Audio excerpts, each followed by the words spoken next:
Hey, listeners. I guess we are that in that moment of the year, we are in the beginning of a new year, and a lot of founders they are in a strange emotional place. Like on one hand, there is gratitude and reflection. On the other, exhaustion, pressure, and that quiet question we do not always say out loud. Is the business I build actually supporting the life I want to live? The new year brings goal setting, planning, and big intentions, but it can also bring clarity about what no longer fits. Today's conversation is for founders who are rethinking success, redefining growth, and wondering how to build something that feels aligned, not just impressive.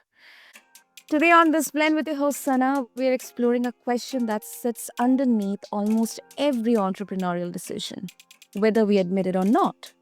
How do you build a business that reflects who you are, not just what you sell?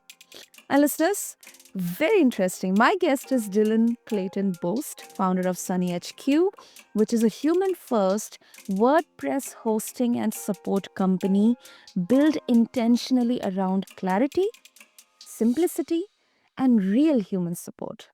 He brings 30 years, 3 decades, listeners, of experience across design, systems, and operations. And before Sunny HQ, Dylan ran a successful creative agency for over a decade. From the outside, it looked like a win. From the inside, it led to burnout, misalignment, and a deep rethink of how business should actually work. So, today we are talking about rebuilding after burnout, designing systems that create freedom instead of friction, and what it really means to lead from alignment instead of urgency. Dylan, welcome to BizBlend, and I'm really, really honored to have you here. Thanks, Sana, so much. I'm excited to be here. Yeah, Dylan, no doubt, I mean, from the outside, your agency, successful, revenue, clients, reputation. Um, when when did you realize that success as it was defined, or kind of we have been defining it, it was actually costing you more than it was giving back? Yeah, well, it unfortunately for me, it came at a complete meltdown. So about 15 years ago, I was running a branding marketing agency, and on paper, everything was absolutely beautiful, right? Really a large customer list, about 25 employees, 4 or 5 million in revenue. The big car, the house, the second house, all the things. And what I didn't realize is that I'd set myself in motion really years before that in this pursuit of this quote success, right? And defining that only really one dimensionally, and what success is more. And I think that's a trapping that we all fall into, and looking to the outside to provide us with this feedback that we're winning awards, great, check, right? We've got the house, we've got the car, we've got the revenue, check.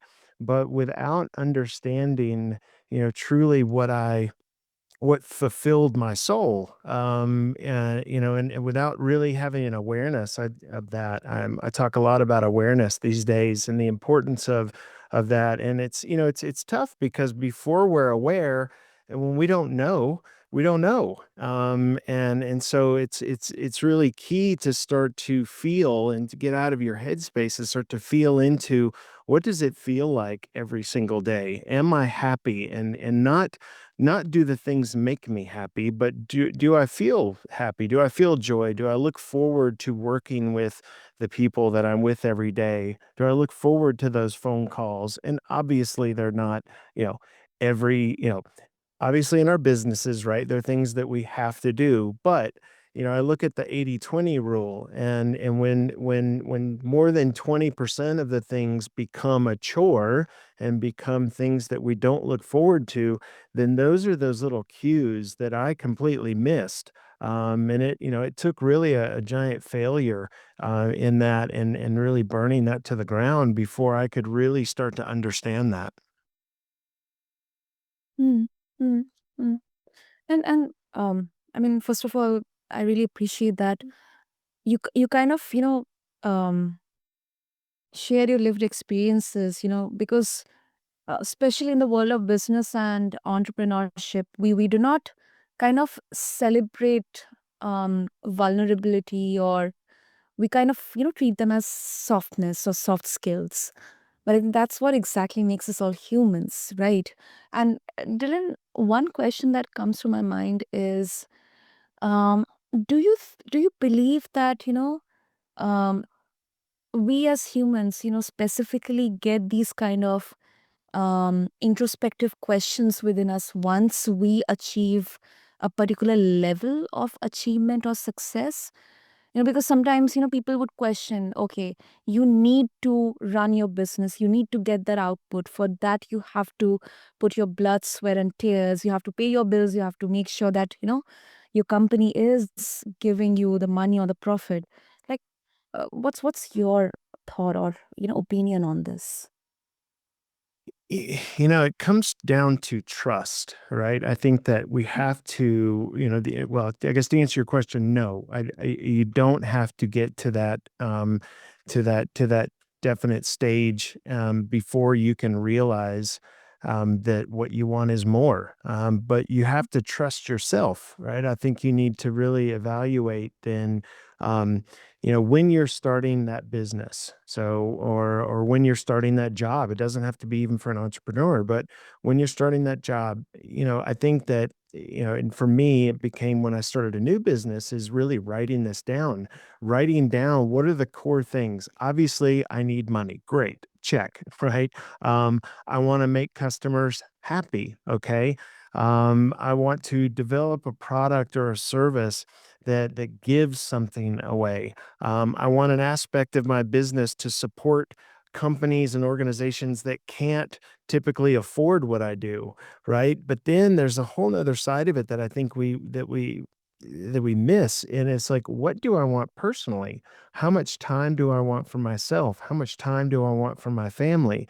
And then expanding that out even further, what culturally does it need to look like when I start to bring people into this environment, right? I've forged a path here, and I've set my sights on something really that I think is powerful. Now, how to invite people into that environment, and then how to help them, achieve the same thing for themselves. And that, comes by way of designing then a culture around how we run our businesses, how we incorporate people in those environments, because it's definitely tough, right? Once you start to expand that, and it becomes more than two or three people, those systems start to develop on their own. And I think it's really the goal of the it should be the goal of the leader then to develop more than just the products and services. So it ends up being, multidimensional in that. And where often I think, we start these businesses and we look very simply at, okay, what can I bring to the world that's going to make $1 million or 10 million Mm. or whatever that is, right? And it becomes then about this pursuit of something that's driven only by finances. And it's to me, I hear this all the time. I talk to people every single day, and there's a common thread there. For people that are in these environments running successful businesses, and yet their personal lives, have suffered hugely because of that. Mm, yeah, yeah. There are multiple examples. Um, thank you for answering that question. Really loved your perspective on that, Dylan. And let's talk about energy. A lot of founders normalize depletion as part of the deal, and I think that really um, gets extracted a very uncomfortable question. Do you think that we sometimes hide behind the word hustle when what we are really avoiding is redesigning our business honestly. Oh, 100%. I think we, especially in the US, right? We encourage this. How many times have you heard this, you've got to work hard, and you said it in the beginning. We've got to blood, sweat, and tears and all this effort where I actually believe if we build, from the beginning with the correct alignment, then the words are easy and effortless, right? I mean, we should be able to flow for the most of the part through our business because if we're in alignment with it, then it's not that we don't have to put in time. It's obvious. But this idea of working hard to me is I would rather, for instance, I would rather the people that work for me work smart. I would rather design a system where the employees, even though they're 40 hours a week, that they only, if you were to really measure the effort that they put in, that it was 20 hours, because it's that extra time that they have that one gives them fulfillment, usually helps them to innovate, right? And then we're not chasing, right? We're not simply chasing. Oh, I've got this long list of things that need to be accomplished. Well, if I'm just looking at the list and accomplishing those things, then most likely I'm not doing them the best that I possibly can, because it simply is I fall into this trap even now, right? In fact, today I was looking at what I have to do, and I started to rush through what I was working on because I was thinking about the next thing. And Mm. instead of taking a breath and relaxing a minute, and without that time, if we don't allow ourselves that those buffer areas, then I don't believe that we can really approach things with our full self. Exactly, exactly. I 100% agree on that with you, Dylan. Uh, okay, let's also talk about, like, what systems did you put in place at Sunny HQ um to protect, clarity when pressure shows up? Like, is there any framework or like leadership principles or values? Like, how exactly it all comes up? Yeah, so I mean, there's a lot of different things. I mean, at its core, I read this book years ago, by Don Miguel Ruiz. It's called The Four Agreements, and honestly, this book has impacted my life hugely. So the Four Agreements are very simple: be impeccable with your word, don't take anything personally, don't make assumptions, and always do your best. And those principles impacted me so much that we've written those into our policies. We've written those into our culture. And we discuss that openly with new hires and even on a regular basis, because I believe that those principles lead to, it's really great, like you said, to have a framework, to have something that's not complicated. And for me, it comes down to those four things in really any business. So what does that look like, right? Well, if I start out planning to always do my best, well, that's a big one, right? I mean, if because if I really evaluate everything that I'm doing, whether it's an email, I'm getting back to a client, but I'm tired, well, maybe take a minute, right? Don't respond right away. Give yourself some time. But then if I'm always impeccable with my word, well, heck, I mean, that means that if I say I'm going to do something, I do it. Doesn't matter how difficult it is. It doesn't matter if I don't know how to do it. The reality is, what we teach with our staff is, right, we may not know the answer to every question, but Mhm. we're going to find it out. And I learned this. I was a Walt Disney Imagineer for a time, and I learned this from Disney. The Disney cast members, they will never say no. It doesn't mean that they know everything. It just means that they're going to find out really quickly what the answer is, and they're going to draw on the expertise that's around them. And then if you fold in the other two, right? Don't take anything personally and don't make assumptions. Think about the time, think about that, what that would save, in every single day. So that means when I'm reading that email, let's say I'm going through a tough situation with a customer, Well, if I don't take personally what they're saying, I realize, whatever they're going through, they may project, anger, for instance, about a situation. But if I don't take that personally, then I can respond to the situation in a really beautiful and compassionate way. I can really make sure that we're going to solve that thing without letting any of my baggage kind of take a lead role. And then if I don't make assumptions, that's a huge time saver, right? If I read this, go back to that same analogy, if I read this email and I'm going to read it for exactly what it says, or I'm going to talk on the phone and I'm going to verify rather than make an assumption about what they want, I'm going to repeat what someone says back to me. Is this what you mean? Is this your goal? Is this what was wrong?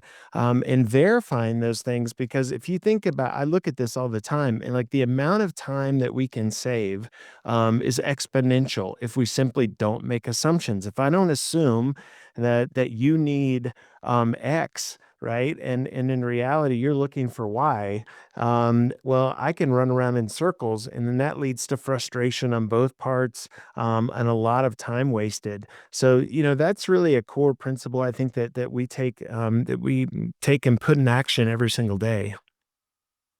Of course, of course. And also, Dylan, Sunny HQ is intentionally service first, human first in a tech space that is increasingly automated. No bots, real people, real support. And I think this holds a lot of relevance, especially in today's world of increasingly relying on AI. From a business standpoint, it sounds expensive. So why did you choose that model anyway? It's funny, it's actually not expensive, and I argue it's extremely profitable. In reality, you're right, it's especially, topical today with AI, with AGI coming on. The reality is, right, um, there's a good and bad side to that, but it's no different than I look at the last, 30 years in tech. We have a lot of tools, and we use AI in our own business, and we use a lot of automation. But our team uses that to support, the human side of it, not to replace it. The example I like to use is, I know everyone can relate to this.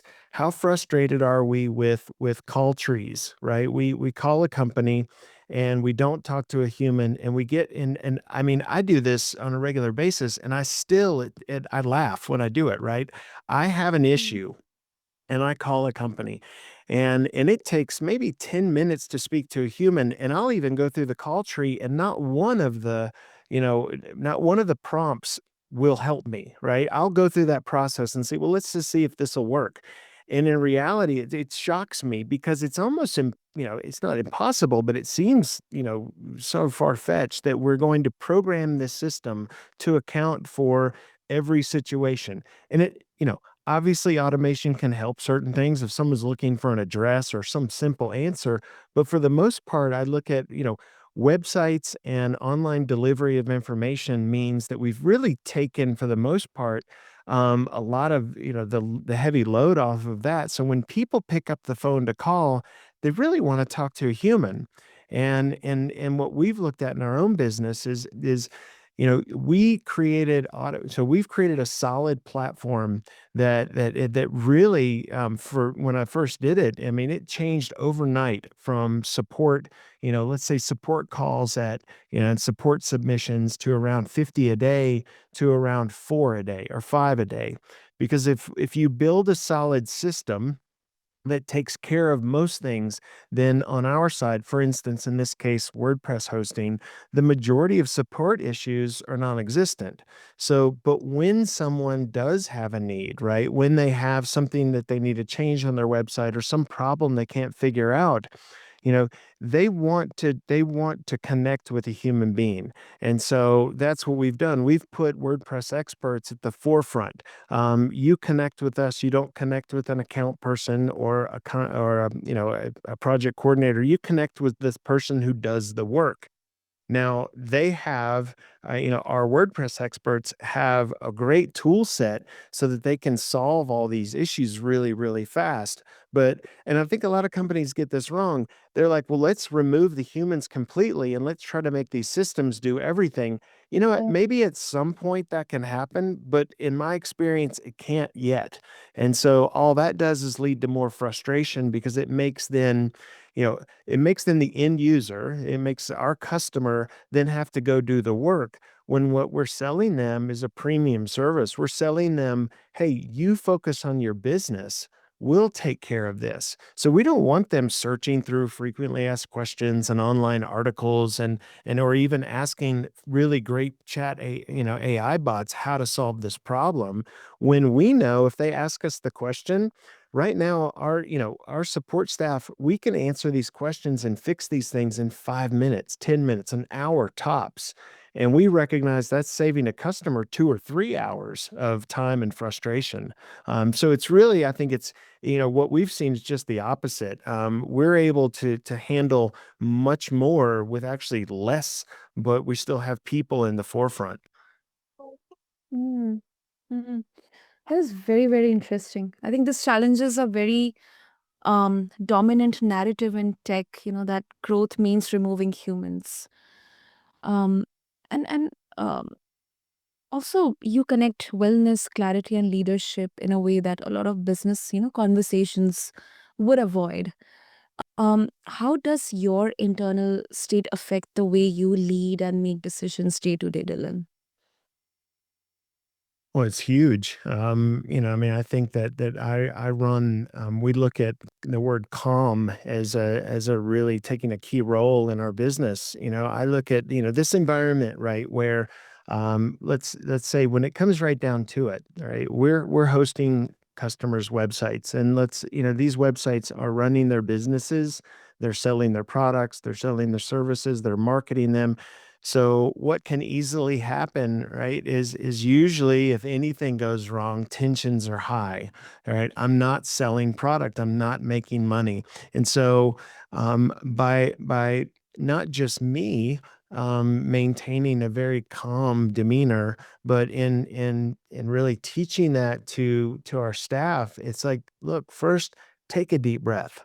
When that request comes in, we want to manage it quickly, but we don't want to manage it quickly over managing it correctly. And we don't want to get, so ahead of ourselves because too in our business, and I think this happens in a lot of businesses, if we jump directly in very quickly, 9 times out of 10, we might take the wrong path because, again, I'm gonna use some of our 4 agreements. We're assuming we know exactly what's going on, when Mhm. most of the time, in my experience, if we take 1 step back or 2 steps back and start to evaluate things outside even the question, then we can start to really diagnose what the issue is.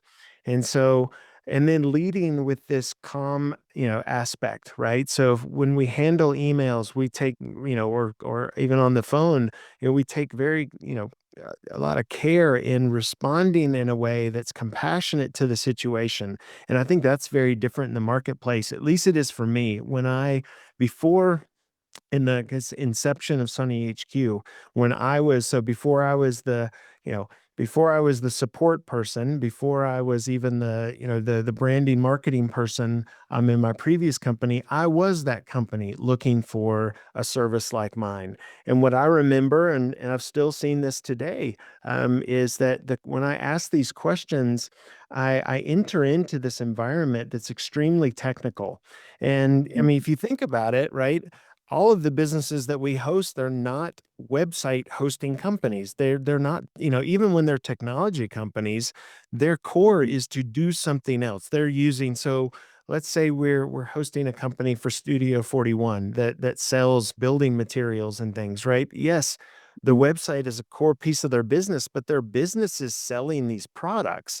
So they don't know what we do. So they speak business, right? And when they're presented with highly technical answers, it gets really, really frustrating. And so we recognize that as a gap in the marketplace really quickly. And so when we talk to our customers, we talk to them just in their language. It's our job to understand what their problem is. They may just say, this page is broken, or I need this. It's our job not to push back and say, we need you to tell us exactly what you want. It's our job as critical thinkers, right? As smart people to really figure out what it is that needs to happen from that request. And so it really is an aspect of being calm. Um, you know, to your point, I mean, it's like it's led by and moments of relaxation instead of heavy go go go go go and hustle.